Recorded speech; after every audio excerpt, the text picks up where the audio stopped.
Good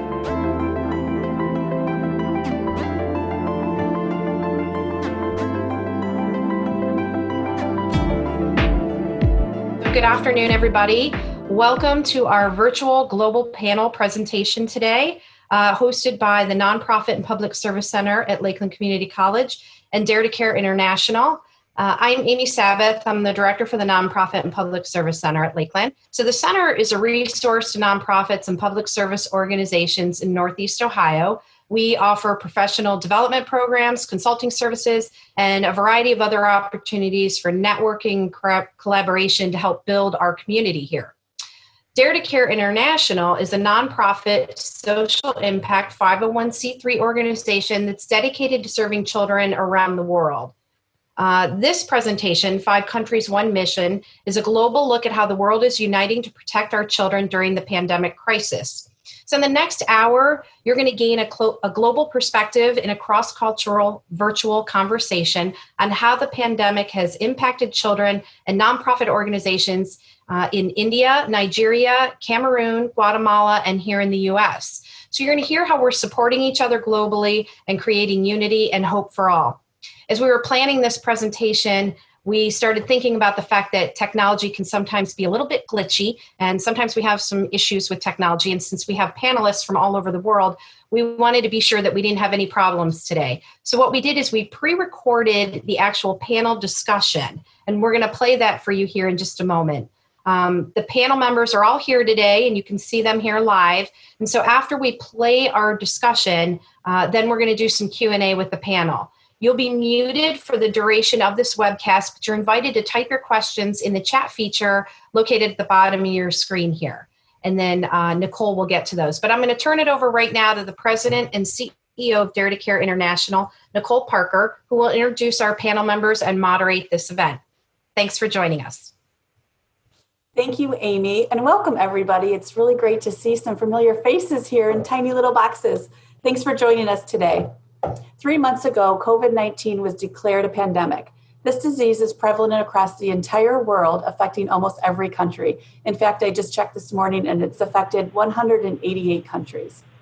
Dare to Care International collaborates with community partners across the globe to create sustainable change in the lives of children on a global level. I would like to introduce our panelists from around the globe. We are honored to welcome our international leaders from Guatemala, Cameroon, Nigeria, India, and the USA. These international leaders are doing their part to make this world a bit better through their hard work in advancing equity and opportunity among children around the world. So let's meet them and hear our discussion. It is important to know that our panelists do not represent their entire country, but rather their community and organizations that they serve within their country. We will gain advice on how to move through the crisis as a united front, and then we'll open it up live to the audience for a question and answer period at the end. So let's start with our introductions. For the panel, please introduce yourself by stating your name, country, and a brief overview of your organization. Hello, my name is Trae Holland. I am Executive Director and Head of School for Safe Passage or Camino Seguro. It's a full-day school and a full-spectrum service entity located in the zones around the garbage dump of Guatemala City. We serve upwards of 600 students and their families, nutritional support, psychological support, social services, and it's a wraparound model, community school model. It's a pleasure to be with you today. Hi, my name is Taiwo Ayenuro. I am the founder and the president of Young Mothers Empowerment Network, a nonprofit organization that is dedicated to the development of adolescents, women, and children in Nigeria. We do this through social activities and women empowering programs. We are based in Lagos and we operate in Lagos, Nigeria. This is where we support especially teen mothers, restoring them lost opportunities as a result of unplanned pregnancy. We help them back to school to get themselves back to school. We also support in the area of education, of health, education, and women empowerment. Thank you for having me. My name is Matt Battiato. I'm a board member for Dare to Care International here in the United States. Dare to Care International is a social impact organization committed to serving children around the world and encouraging them to reach their full potential through global partnerships and sustainable initiatives. I'm also the director of a local social service agency that provides programs and services to families and children. Hi, my name is Vandana Tilak. I serve as the CEO for the Akshaya Patra Foundation USA. Our organization in India, Akshaya Patra India, serves 1.8 million meals to government school children in 19,000 schools in 14 states in India. We operate 55 centralized kitchens that can cook anywhere between 10,000 to 250,000 meals within 6 hours and transport the meals hot in customized vehicles to the schools where the children are. It costs $20 to feed a child for an entire school year, and we are looking to expand as we go along. Hi, my name is Mbenja Clovert. I'm from Cameroon. I'm the president founder of Rising Hope Foundation for Change, a non-profit organization that promotes hope, happiness, and smile to the less privileged youth in Cameroon by reducing poverty and inequality and creating sustainable projects to impact their lives and community in Cameroon and Africa in general. Thank you. It's a pleasure having you all here. Thank you so much. And thank you for all of the work that you do to make our world be a better place. So I want to talk a little bit about the impact that COVID-19 has had on our children in your communities. Can you share with us what your country's experience has been with COVID-19? Talk about how this pandemic has impacted the children in your community, in your country, and paint a picture of the challenges that you're experiencing in your country and how did the impact of the stay-at-home order affect and impact children in your community? So it was March 13th, a Friday, when the first confirmed case of COVID occurred in Guatemala as a whole. 2 days later, the government shut down all international travel, non-essential businesses, and most importantly, schools, including our own. Guatemala presents a particularly challenging case for students losing access to school, specifically in the arena of nutrition, access to a safe space, and the incredibly important role of mentorship for youth in our country. Guatemala has the largest population in Central America, but it also has the youngest, with almost half of that population being below the age of 19. So shutting down schools has a seismic effect on the society as a whole. In our community, particularly, gangs are rampant. Violence is chronic. We have major issues and challenges with domestic abuse, child abuse, and malnutrition. These are all present at some of the worst levels in a nation that already leads Central America, and in some cases, the Eastern Hemisphere in many of these categories. And also our families a large part of our families make their living in the garbage dump in our zone. And if you can imagine this Dantean hellscape, the degradation, the disease, even the poisoned air. Each day our students are not with us, it exposes them further to all of these blights, the effects of which we will be overcoming for a long time when they do return. But I just want to say, for us, we immediately located a number of tools that we could employ. Our learning model is a hands-on, student-centered, inquiry-based model. Research shows, and our experience shows, that this authentic learning model is the best way to serve marginalized or at-risk populations. Especially in building executive functions, trust building. So imagine when we shut down our school, we lost our entire toolkit. So for us, we had to reinvent our entire organization, especially from the educational model, from afar, without the benefit of having physical contact with our students. In addition to that, our students don't have access to computers or the internet, so we didn't have the benefit or the luxury of what we would call an online model. And the last piece was nutrition is such a big part of our approach to our learning, because kids cannot learn if they're starving.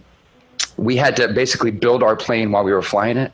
And I'm proud to say we created a new telemedicine model where students can speak to a doctor and their families can speak to a doctor. Prescriptions can be delivered by phone.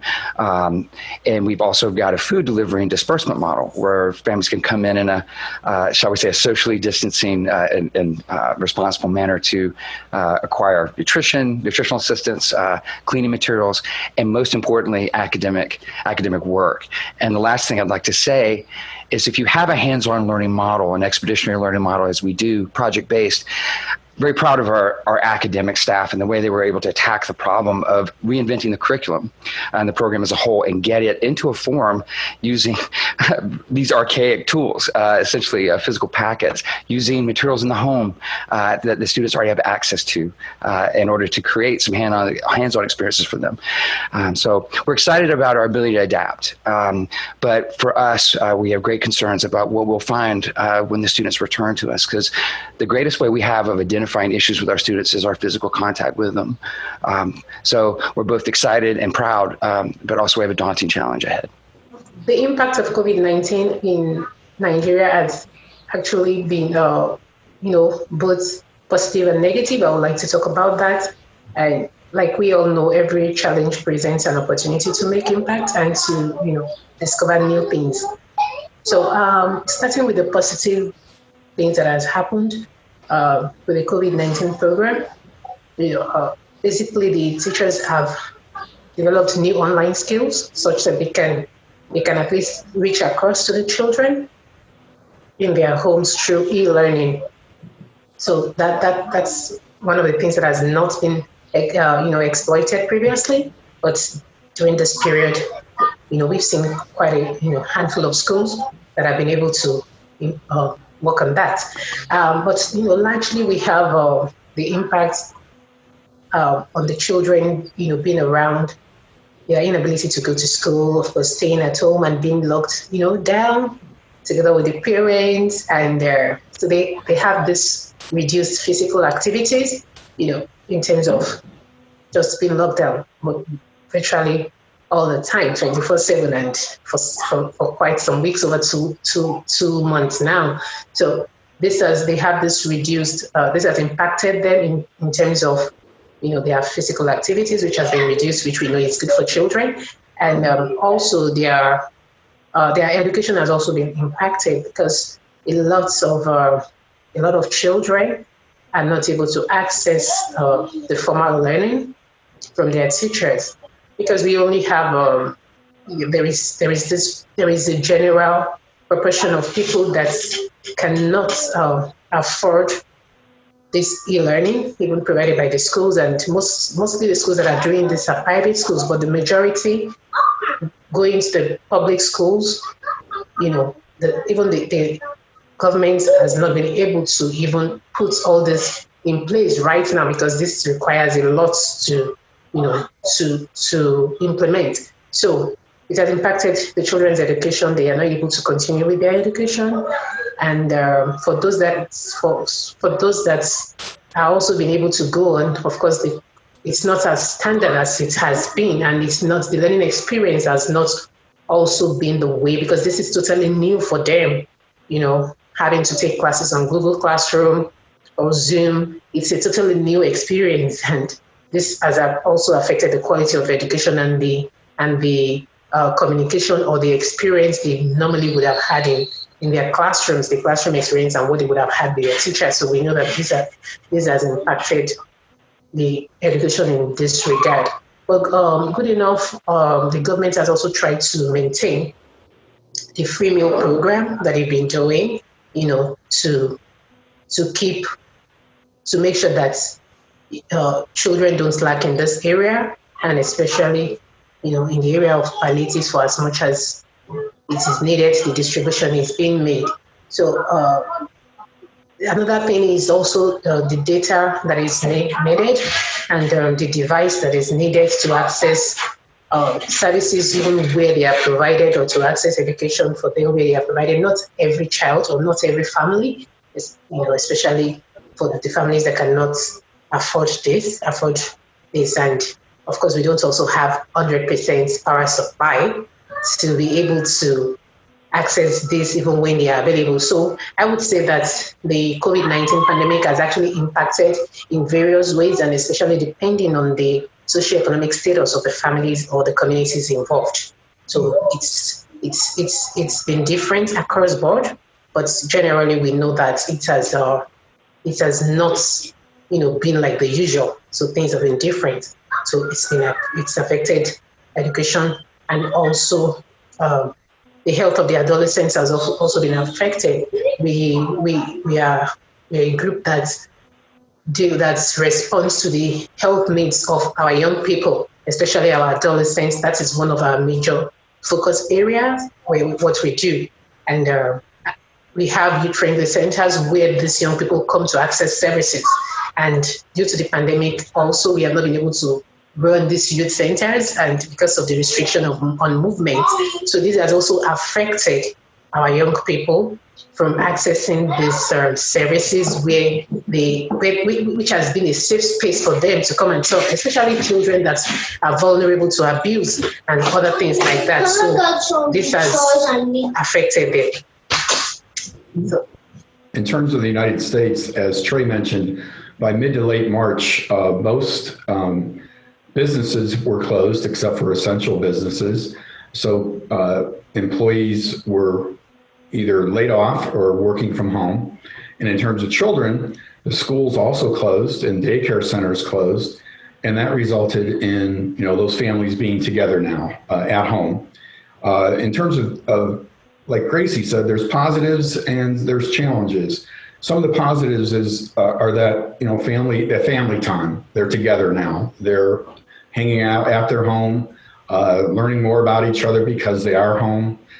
Things are probably less hectic because parents are often driving children to different extracurricular activities and running around, and all those extracurricular activities were no longer available. And so things like band and choir and theater and sports and physical fitness, recreational, those were all shut down too. So it presented lots of opportunities for family time. It also gave children the opportunity to see their parents working from home, what they do at work, which is, again, positive, I think. But some of the challenges, and that's really what I'm more concerned about, is the lack of socialization. Because we know when children are in school, they learn from each other, they model behavior, and that socialization was missing and has been missing since the schools and the daycare centers have closed down. And they also had to learn how to learn remotely. And thankfully, in the United States, most areas have access to internet, and so they continue to be taught by their teachers, but remotely. And that was a new experience for them that they need to get acclimated to. Also, as Trae and Gracie have mentioned, another challenge is many times the schools are providing the meals for our children. And once the schools closed, we became concerned about how children, if they're getting the nutrition that they need to be healthy. And so that's a concern and a challenge. And then finally, as both, again, Trae and Gracie mentioned, the concern, my agency is responsible for child protective services. And the concern of having children at home with parents that are experiencing a lot of stress and anxiety, along with being the schools and the daycare centers being closed and doctors' offices being closed, those are typically how we get referrals that a child may be at risk. And so with those eyes not being on the children, we were concerned about whether children were safe or at risk being at home. So that was another concern and challenge that we have. Overall, and finally, I'll end up with, as you all know, the United States has also been experiencing some social injustice and racial inequality issues recently, the past month or so. So children are now being also exposed to some peaceful protests, but also some not so peaceful protests. And so in addition to dealing with the COVID-19 pandemic, parents are charged with making sure that children understand that social injustice exists and that systemic racism is a problem still in the United States.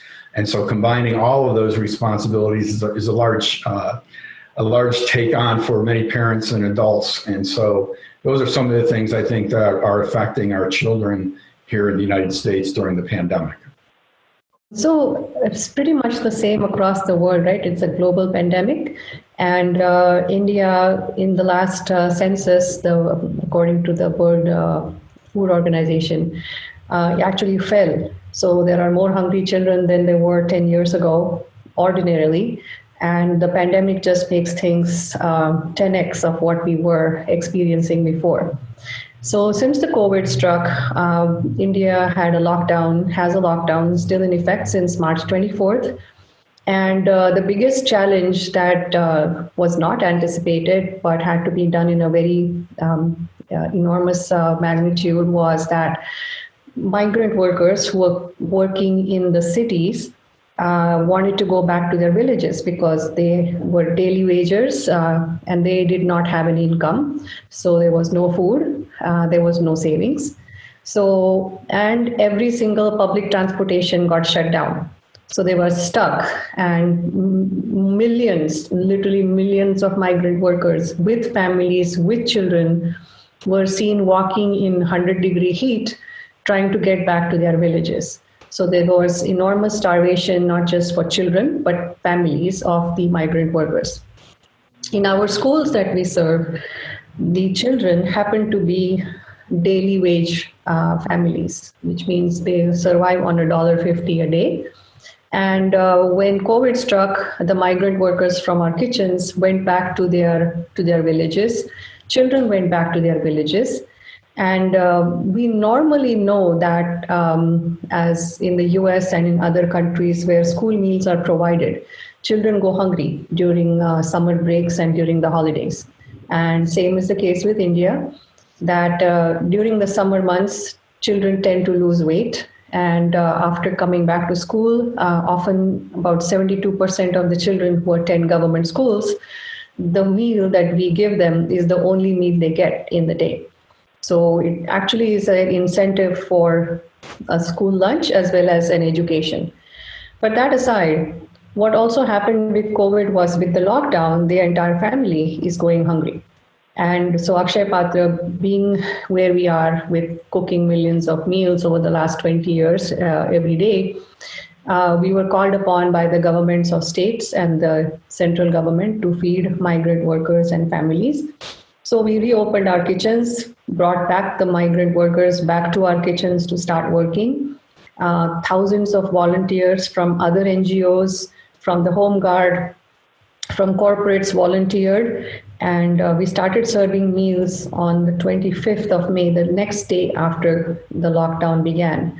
And so far we have served about 63 million meals in the last few weeks. A lot of them are fresh, hot meals, but because of the pandemic, you could not reach people and they could not reach you. You literally need a permit to go across town or to actually be on the streets. The government decided to give ration boxes so that people could take the ration boxes, which was enough for a family to cook 2 meals for 21 days. That was the original 21-day lockdown that they had anticipated would be enough. So 85 days later, the lockdown is still on. We continue to serve meals. We continue to serve boxes.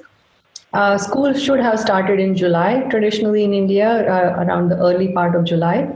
And they are, as you know, the children are not in cities, they are back home. So they have been displaced. And the fear is that parents will come back to the towns where they were working, leave the children behind, because there is no guarantee of labor, of wages, there's no guarantee of support, there's no guarantee of them even being able to go back if the lockdown continues. So with that uncertainty, plus the fact that parents don't want to send the children to school because they are afraid they will get sick. So now you have an entire population of children that is unable to go to school, unable to eat, and unable to have long distance learning. Children, if you can understand, this is the only meal they get. Where are the iPads and where is the electronic? There's not even power or electricity in that village. So how do you make sure that there is an education system available for them? How do you make resources available for them in the villages where they are? And this is a long-term planning that should have happened where rural India was able to get supported by good quality education. There are government schools. There are 200 million children in government schools in India. And unfortunately, now that the children are displaced, what we were looking at the last report from last week was that an entire generation of children are going to lose out on education. This is pretty similar to the Ebola crisis that hit Africa. Children could not go to school. They were fearful. They were not well. So also besides the lack of medical assistance or help, and there's also, of course, the social barriers for girls to be going to school. So what will probably happen in the next year, 2 years, children won't be going to school, they'll be going to work. And that's another systemic problem. Food insecurity, education, all of those are going to get impacted. The organization that I work for has always been on the forefront of providing meals. And hopefully we will be able to partner with governments and with other NGOs so that we are able to at least address some of the problems. Being focused on food, we have been able to grow from 1,500 to 1.8 million children every day only because we focused on feeding. And but wherever we look, there are problems. And so, other organizations teaming up with us is necessary. It's not an option, it's necessary. Thank you, Vandana. Dare to Care International is very excited to partner with you in 2021 to help with the issues that you're talking about with food insecurity in children. So we will really look forward to that partnership. Thank you. Clovert? Yeah, for Cameroon, we recorded our first case of COVID-19 patient in March. And in April, our government took some measures, barrier measures, to curb down the spread of the virus. So during this period, among the measures that the government took was to shut down schools. So shutting down schools meant that most children are supposed to stay at home.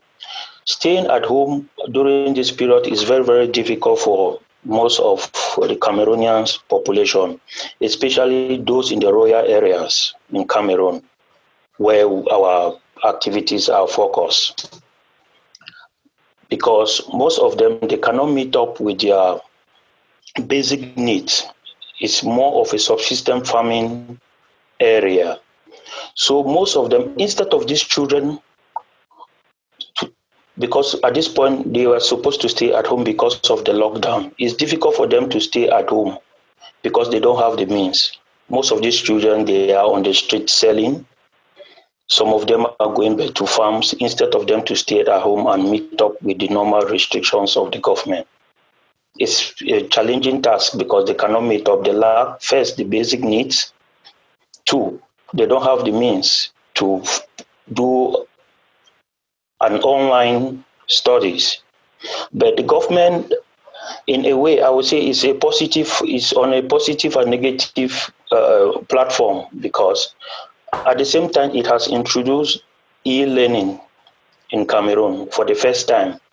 Most often, we hardly hear about e-learning when it comes to a general community or as Cameroon as a whole.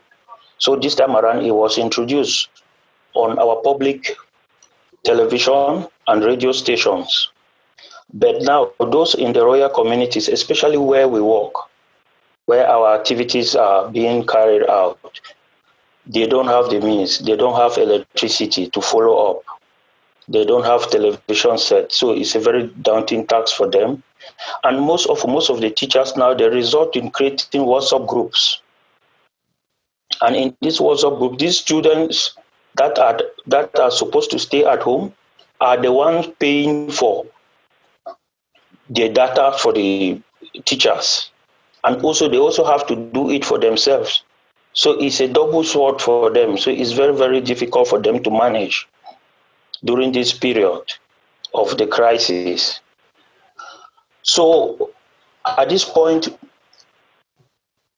it is very difficult in the sense that our government, normally during this period, they were supposed to subsidize the private sector, but it is very difficult for them to do that because first, the government, it was not something that they planned for because our own government was not really planned and they did not foresee that where Cameroon was supposed to be struck by this pandemic. So our government was ill prepared for this pandemic. So most of the children they are at home, especially the girls. Most of them have resorted to prostitution. Some of them, because they want to meet up, they don't have the means. All the social activities that they used to carry out in school, all this while they are at home, they don't do anything. It's very difficult for them to meet up. So, but now the government have lifted the restrictions. That was on the 1st of June. Only examination classes are supposed to go to school. At the moment, only those children that are supposed to sit in for public exams are supposed to go to school, while the others classes that are not sitting in for the exams have been cancelled till September. And the government have also put in place the number of students that are supposed to be in school or in a class is 24 pupils, not more than 24.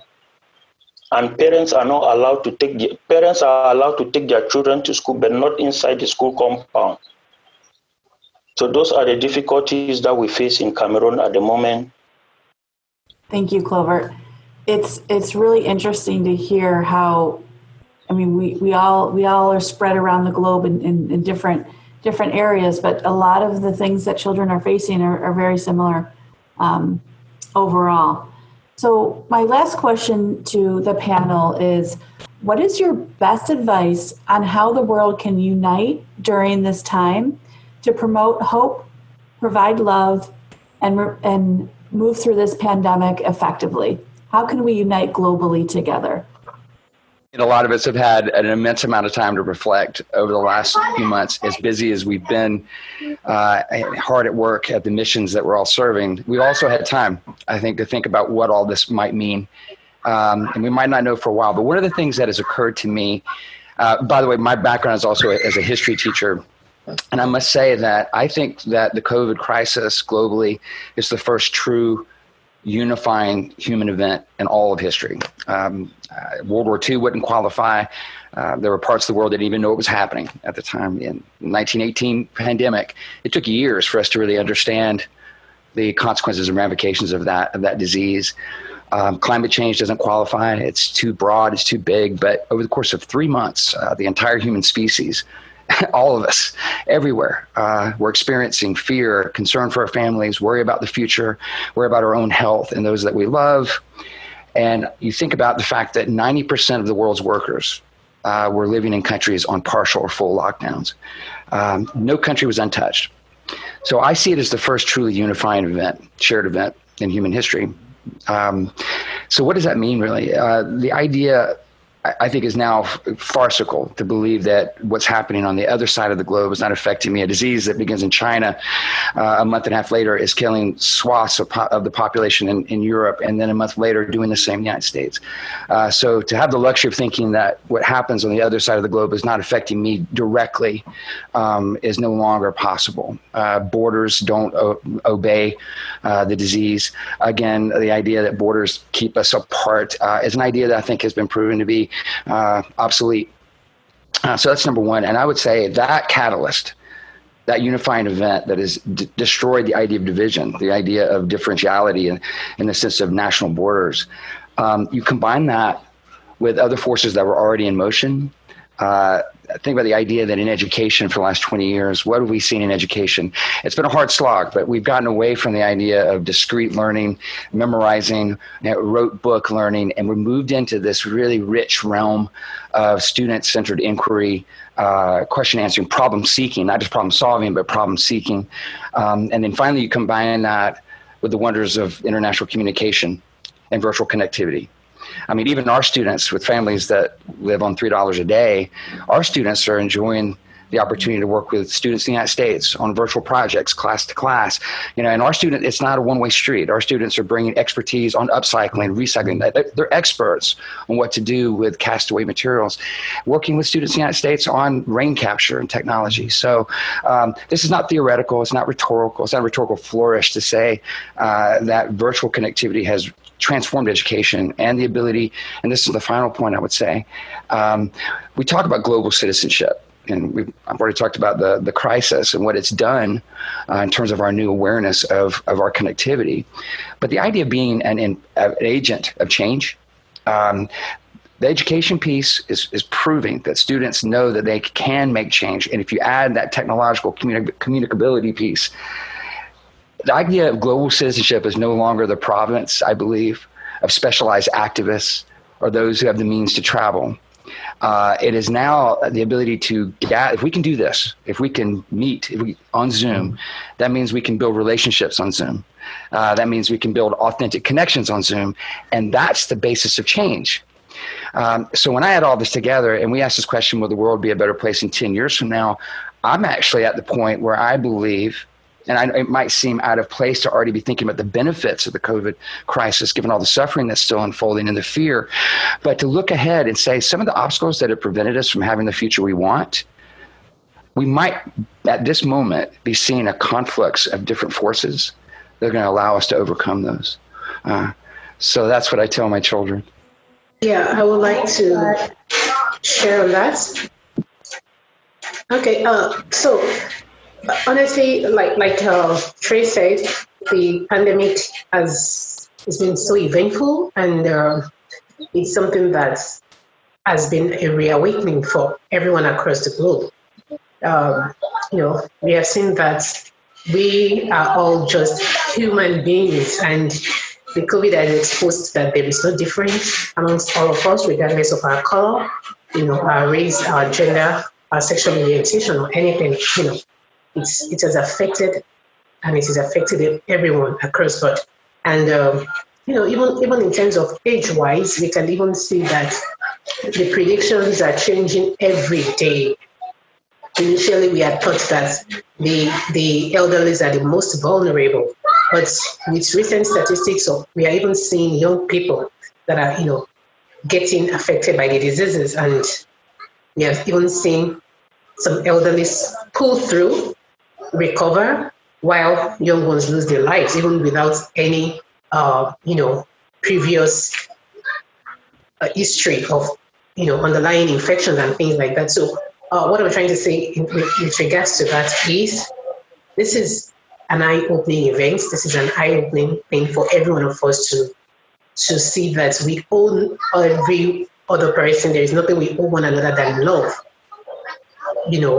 Whatever we can do to show your neighbor that you care, we owe one another that. This is not a time to choose to be racial or to say I'm better than you. So with regards to that, pulling through this pandemic, one of the things we can do to promote love, and hope is to reach out to the underserved communities, the more, or the less privileged in our communities or across the globe, because we know that there are just some other groups of people that do not have enough resources or enough privileges as much as we do have, here in our country or in every country. Even in the US, not everyone there is rich. And the same thing in Nigeria, not everyone is poor. So we always have the rich and the poor in our communities. So it is necessary for every one of us as individuals and also as organizations to identify this group of people and to meet their needs. Providing PPEs, that's protective equipment, it's one of the things we can do. Providing palliative care, because the government, of course, cannot reach everyone. But there are just some people that are very close to us in our immediate environment that we can reach out to. So we can show love, we can promote peace, we can promote hope by reaching out and letting somebody know that you care. Providing foods, relief in any way.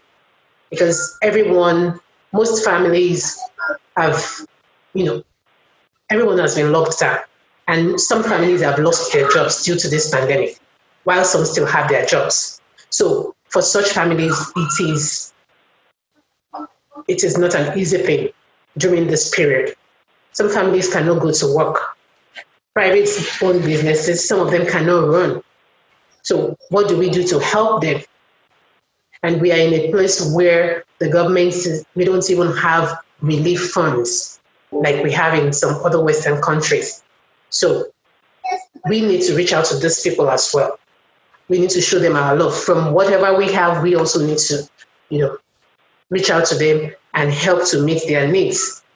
Even in terms of just counseling, even in terms of just, checking on, via phone calls and everything like that and showing up. So these are some of the ways we can promote love.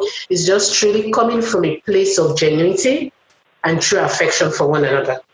So I think it's a reawakening for every one of us, black, whites, brown, red, to be genuine, to show genuine love to our communities. Thank you. Thank you, Gracie.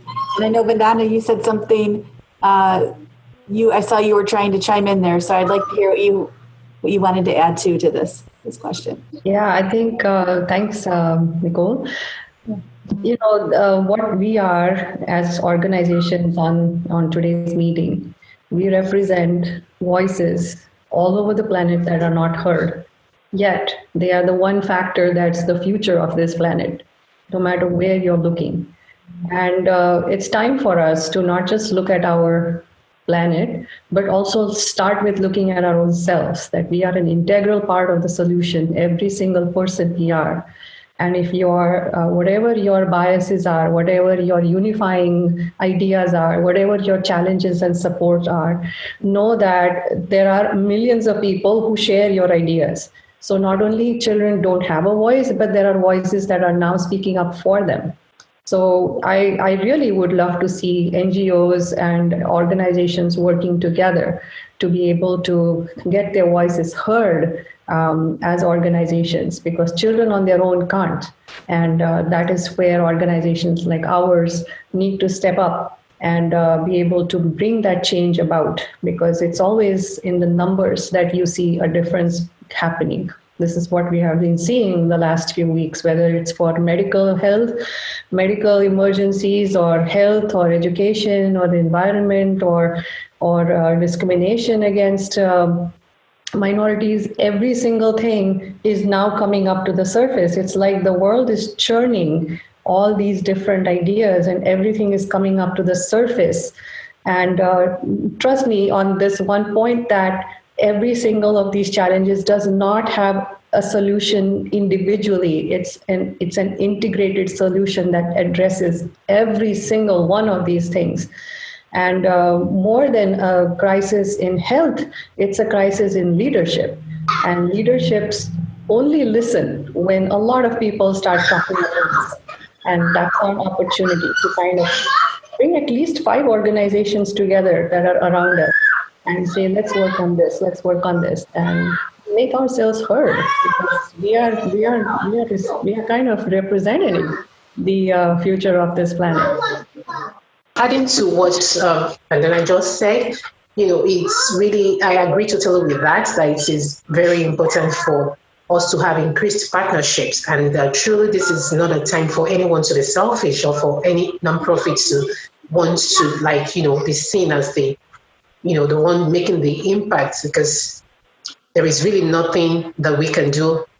We can do so much as an individual, but coming together as groups, we can do quite a lot, much more than we can achieve as individuals. So moving on that, I would say that one of the ways we can collaborate moving forward, especially to help the countries, the less developed countries, is to design digital contents to improve learning experience.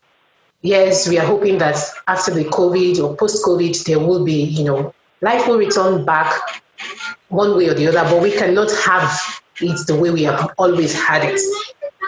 Yeah, so there will still be, and the improvements we have made, or the innovations that we have discovered during this period, we are hoping that they are sustained and they are continued, such as the virtual learning experience for the kids, for the children.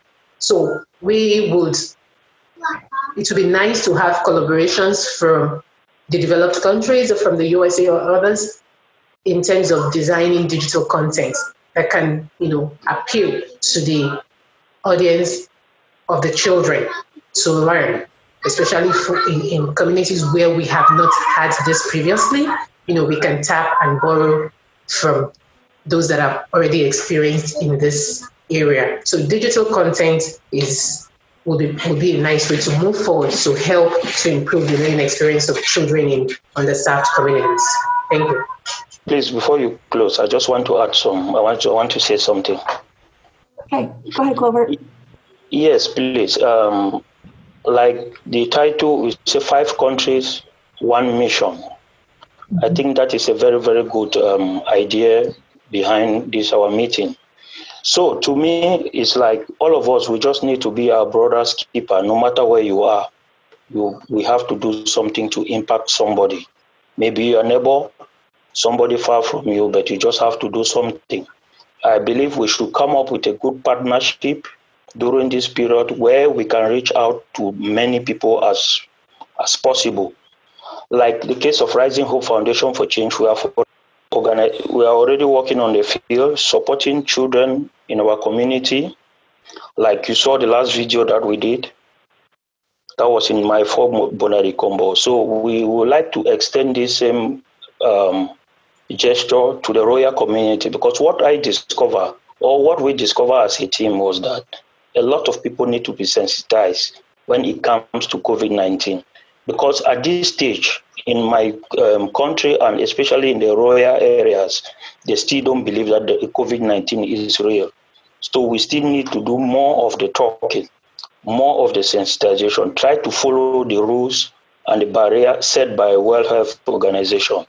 So coming together during this period, it will be something very nice for us to work as a team to reach out to so many communities, be it in America, be it with, like my sister from Nigeria said, we should develop a content, something that is unique for these 5 countries, 1 mission, so that through that we can reach out to so many people in the world. With that, I believe we will be giving our own contribution and making our world a better and safe place for us all. Thank you. Welcome everybody to the live session. So if you are if you would like to ask a question live, feel free to do that. We do have a couple in the chat for the panel, and we realize we're going to be going probably a couple minutes over the hour period. So thank you all for being patient with the time, and please feel free to ask any questions that you'd like. So the first question that we have in the chat is from Diane, and she wants to know if the panel thinks that there are active international forces trying to obstruct unity. And does anybody have any suggestions as to how we identify and mitigate those forces?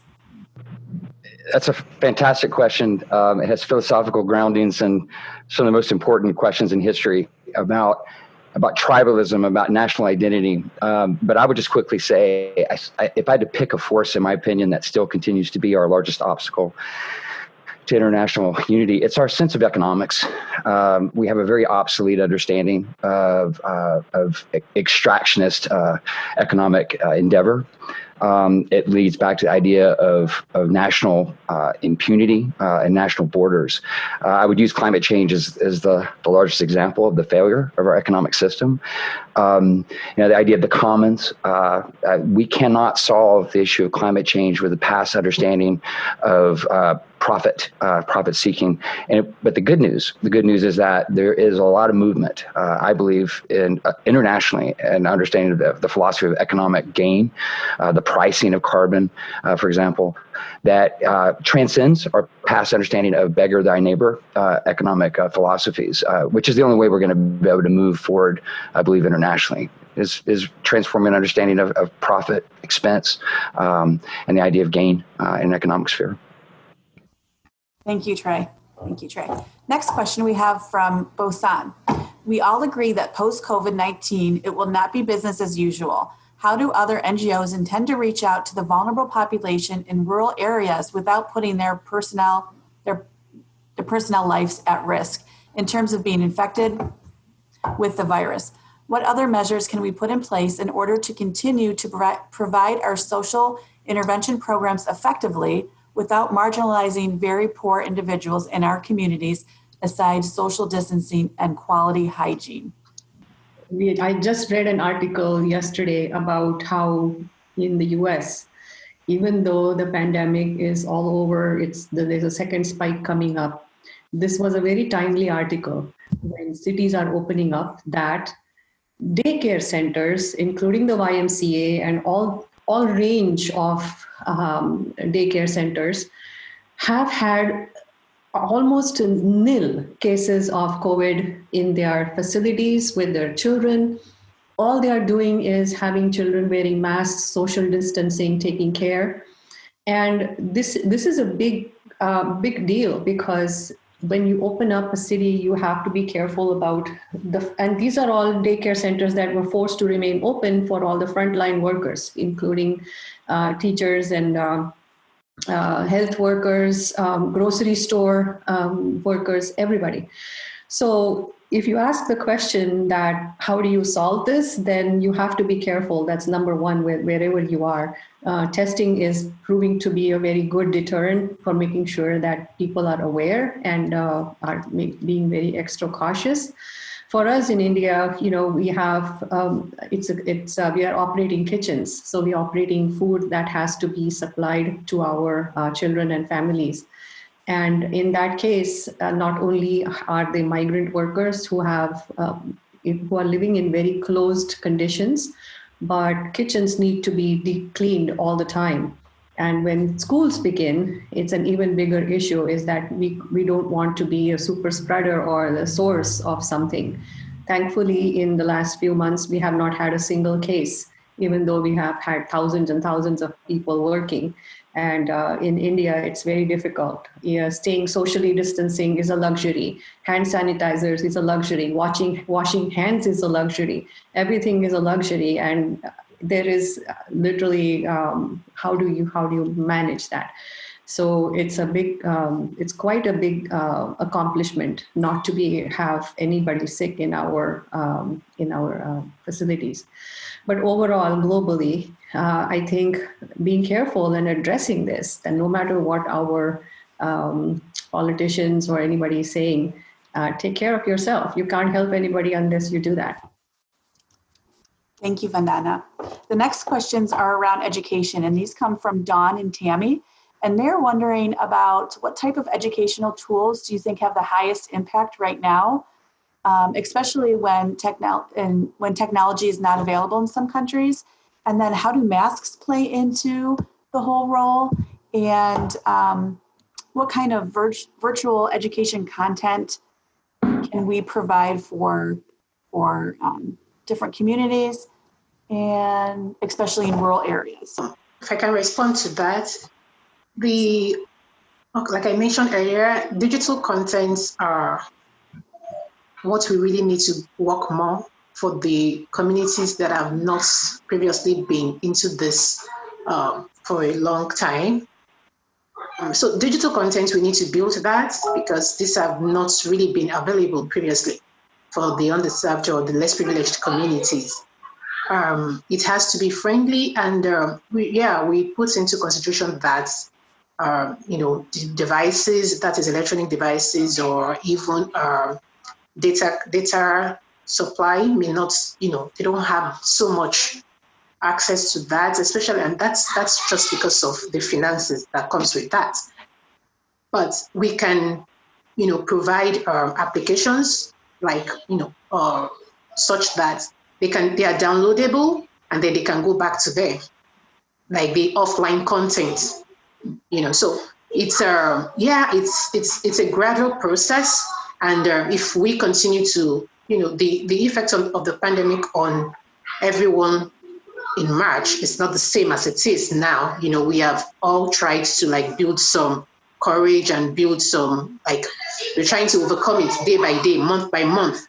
The countries are getting more prepared. And so likewise, the individuals, families, everyone is getting more prepared day by day and trying to adjust. So I believe that as nonprofits, like everyone has mentioned, that partnerships is very, very important. So moving forward, the more partnerships we get, the more resources we can put together, definitely will influence the results that we'll have. Because operating during COVID is really, operating post-COVID is going to be an expensive, process, because we need to make sure that all places have protective, preventive measures, all the hand sanitizers and everything that has been mentioned, and these are also cost implicative. So we cannot run away from having children or our participants come into the place where we have offered them these services, even like in schools. We cannot run away from it. So I'll use like Nigeria, for example.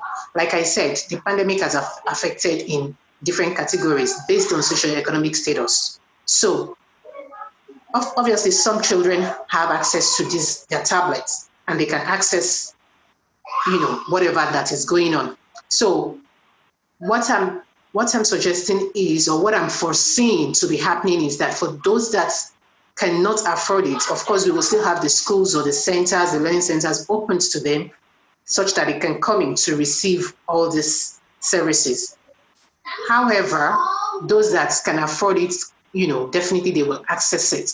So we just want to make sure that we have all this content available, and we want to make sure that they are easily downloadable, and then they don't have we have applications such that it can reduce also data content. But we want to have formal learning. We want to have the mathematics, grammar, and we also want to have education that are more like extracurricular activities where they can learn life skills and learn other stuffs. Social-emotional learning is also very, very important for children in particular to adjust to the challenges that are currently going on. So not just the regular studies that their teachers have always taken them, but this is also an opportunity for us that are the nonprofits that are involved in building social activities or taking them social activities. We want to make sure that we can teach them all these skills. I want to build content that will continue to teach them these skills. So that is also an aspect of education that we want to look at. Social activities, emotional learning, emotional intelligence activities that can also help these children. And we have to remember that we have to make it fun so that they can enjoy the learning process. Yeah, thank you. And Dare to Care International gives out education empowerment grants. We're currently supporting a student through Safe Passage, and also 2 students in Cameroon. So that would be a great opportunity to kind of move that further and really look at how education is integrated in more of a global level. And that actually is a great segue into Tej's question about, he says that the time is now to integrate and collaborate for NGOs around the world to come together and unite to implement rapid solutions. And he wants to know if the panel has any thoughts around the opportunities you see about uniting NGOs globally. Nicole, I think you're the best person to answer that question. Well, I'm all about this kind of work. I'm all about uniting and collaborating around the world. I think that we all come together. We all have different strengths. We have different perspectives. We live in different environments. But I really believe that if we bring those talents and strengths together, that we can achieve sustainable solutions and really be change agents for the world. That's what I believe. And that's exactly what Dare to Care stands for. And that's what we do. So feel free to reach out to any of our board members of how we can collaborate and how we can unite with our global partners. All right, with that, I thank you so very much from the bottom of my heart for joining us today. Thank you for our panelists for being here today. I know it's tough. Everybody's got a lot going on. Thank you for joining us. We appreciate your partnership. And I'm going to turn it over to Amy now and thank you to the Nonprofit and Public Service Center at Lakeland for hosting us today and allowing us to join us on your platform and your Login Learn series. All right. Well, thanks, Nicole. And thank you so much to our panel. This was really cool. This was a great opportunity for the Nonprofit Center to host this with Dare to Care. And we really thank you so much for participating.